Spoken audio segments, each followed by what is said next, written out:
ராமேஸ்வரம் ராமநாத சுவாமி கோவில் உண்டியல் காணிக்கை 1,47,00,000 ரூபாய் வருவாய் கிடைத்துள்ளதாக இணை ஆணையர் செல்லத்துரை புதன்கிழமை விடுத்துள்ள செய்திக்குறிப்பில் தெரிவிக்கப்பட்டுள்ளது.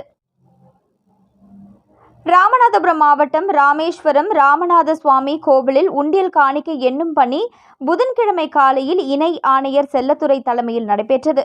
இதில் 1,47,42,943 ரூபாய் ரொக்கமும் 98 கிராம் தங்கமும் 4 கிலோ 100 கிராம் வெள்ளியும் 162 வெளிநாட்டு கரன்சியும் கிடைக்கப்பெற்றுள்ளதாக தெரிவிக்கப்பட்டுள்ளது. உண்டியல் வருவாய் என்னும் பணியில் மேலாளர் வெங்கடேஷ்குமார், உதவி ஆணையர்கள் ஞானசேகரன், ரவீந்திரன், கண்காணிப்பாளர்கள் மாரியப்பன், முத்துசுவாமி, ஆய்வாளர்கள் சிவகுமார், முருகானந்தம், ஆலய பேஸ்கார்கள் கமலநாதன், பஞ்சமூர்த்தி மற்றும் திருக்கோவில் பணியாளர்கள் கலந்து கொண்டனர்.